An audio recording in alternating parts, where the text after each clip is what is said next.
So today's lesson is all going to be about the Bayeux Tapestry.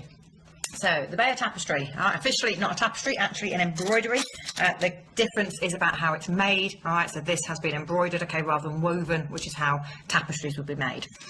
The Bayeux Tapestry, as the name would suggest, is collected in a place called Bayeux, okay, which is in France, which is in Normandy, which is obviously where William, Duke of Normandy, came from. The tapestry was commissioned, paid for, by William's half-brother, a man called Bishop Oda of Bayeux. So he commissioned it, he paid for it, and nuns, okay, in the abbey, okay, at Bayeux are the ones who made it, who embroidered it. It's quite a size. It is 70 metres in length, all right, so very, very long, around about 50 centimetres high, and it tells the story of the events leading up to and including 1066, all right, finishing obviously with the Battle of Hastings. Although this is a very useful source because it tells us an awful lot about what happened in that year, we do have to be a little bit careful with the Bayeux Tapestry because it has been commissioned and created by William's half-brother. Then it's very much going to give us a biased Norman account of what happened rather than necessarily a full and accurate account. Ways in which we know that it is biased is, for example, the Vikings aren't mentioned in the Bayeux Tapestry at all. So there is no mention of the Battle of Stamford Bridge. There is no mention of the Battle of Fulford at all. This is not because William didn't know it was happening. William will have been well aware of what was going on. The reason it won't have been included is because A, it weakens William's claim to be King of England if Harold Hardrada also thought he should be King of England, so it makes William's claim seem less important. Second reason why they would not include the Vikings is it doesn't make William's victory at Hastings seem quite so fantastic when you realise and you know that Harold Godwinson has already had to fight against the Vikings at the Battle of Stamford Bridge, so it makes the victory seem less impressive. Okay, so that's a little bit of basic information about the Bayeux Tapestry. The Bayeux Tapestry does have some writing on it, even though it is obviously a stitched picture. And often what you will get are names. So you can see in the picture in front of me there, the person who is sat on the chair holding the sword, okay, is Harold Godwinson. We know that because above his name, okay, it says Harold. All right? The word hic, H-I-C, means here is. So when you get that before a name, it means here is Harold. So it's telling you where Harold is. Other words that you might be able to recognise in here, so obviously Edward's name's on there, William's name is on there, so look for those names and that tells you who the person is in the picture. You might get the word Rex, R-E-X. Rex is the name for king in this time period, okay? So if you see the word Rex, that's talking about somebody becoming king at that time. The writing is in Latin, okay, as it would have been, but, all right, you will be able to recognise at least the words, okay, for people's names. All right, moving on to our main task for today then. What we're going to do today is we're going to start to try to develop our skill of inference when it comes to history. So you are going to get your own copy of that picture, all right, in the middle of my screen, and using that one snapshot picture from the Bayeux Tapestry, you have got to try and use the skills of inference, okay, from that. So you're going to be asked to do two things. You're going to be given some statements, which I'll show you in a minute. From those statements, you've got to decide whether you can definitely say that. In other words, can you quite clearly see that in the picture?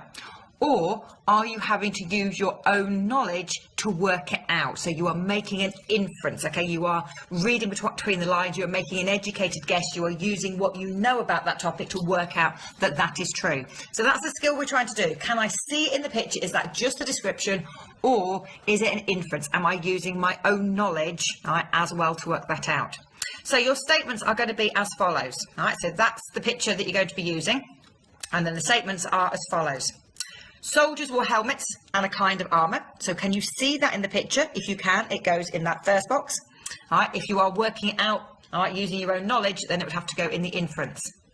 Second statement, the English soldiers are on foot. Again, can you see that in the picture? Or are you having to use something to work that out? The soldiers were well trained, and some soldiers fought on horseback. Okay, right. Pause the video for a minute while you work those out, put those in the right place. All right, then press play again, and I will go through the answers with you.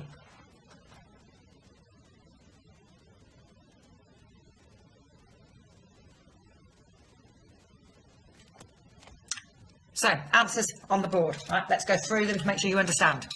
Soldiers wore helmets and a kind of armour. We can see that. We can see them wearing helmets. We can see them in the armour. The kind of armour it is would be chainmail, right? But we can definitely see that in the picture. The English soldiers were on foot.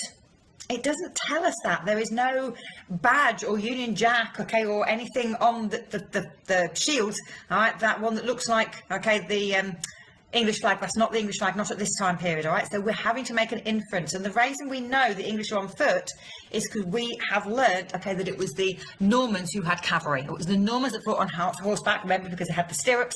Therefore, the fact that there was one group of soldiers on foot, we know they're the English because we know that's how the English fought. Soldiers are well trained. Again, for this one, it is an inference, all right? They've got no badges, okay, or, you know, certificates, okay, around there, you know, to say, oh, I've done my 3 hours of, you know, sword training proficiency certificate. I don't have anything like that. So the fact that they're well trained, you are making that assumption by the fact that they are in formation, that they are using their weapons in the same way, okay, that they're all going in the same direction in the battle. The fact that the English have got the shield wall, that's something that you need training to do, okay, you don't just do that by accident. So that's an inference.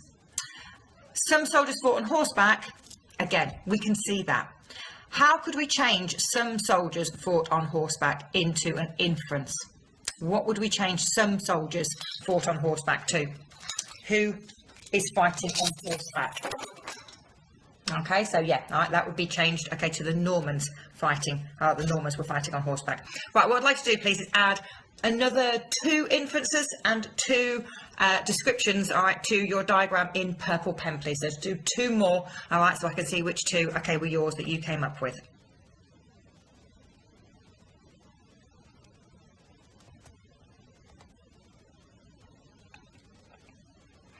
Okay, the last thing that we're doing at the moment on sources is this question here. How useful is this source in telling us about the Battle of Hastings? So you've got to tell me what we can learn from it and use more than what you can see. So this is where our inferences need to come in. What does it tell us about the Battle of Hastings? Well, it tells us about the kinds of weapons each side were using. It tells us something about the English tactics at the Battle of Hastings. We can infer, because that shield wall is intact, who's winning at this moment, okay, at time in the battle. So there's lots and lots of things we can learn from that source, okay, lots of inferences that we can work out. You also need to think about its limitations. Right? There's an awful lot we know about the Battle of Hastings that's not in that source. It doesn't even show the Norman main weapon, for example. It doesn't show us any of the Norman tactics, okay, that came later. It doesn't tell us, all right, anything about who wins or loses, okay, at that battle, okay? So for the answer to this question, I want you to tell me 2 things you can learn from that source, all right? So that's that first bit, all right, the inferences, and then I want you to tell me 2 things, all right, that it doesn't tell us, all right, about the battle. All right, so again, pause the video, all right, and go ahead and do that for me, please.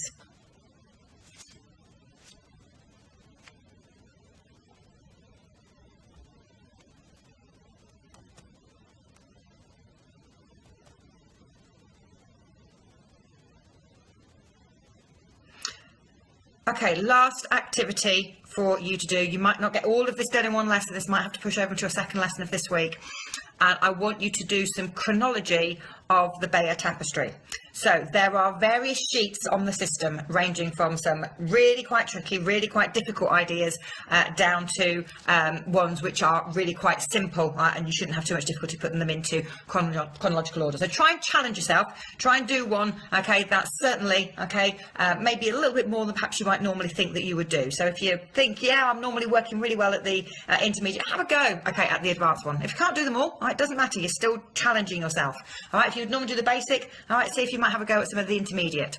What I want you to do is cut the pictures out that you've got on your sheet, and then I want them to glue them into your book, all right, but I want you to glue them in the chronological order that they would happen, with a description next to it of what you think is happening in each picture. Just be very, very careful of what we've learned about the Bayeux Tapestry today.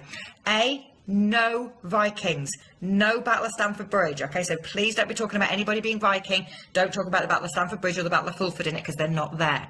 Secondly, use the names that are on the sheets. Okay, so if you can see the name, okay, of one of the people, one of the contenders, then that is what that picture is going to be about. So don't use the wrong person because you haven't read quite clearly what's on there. All right, so get that done for me. All right, and that's also going to be a homework task. I want that done so it can be handed in, okay, so I can mark that. So once you've cut the pictures out, you're going to stick them onto paper, all right, so that I can collect those in and mark them. All right then, Year 7, so that's your activities for this week, okay, on the Bayeux Tapestry.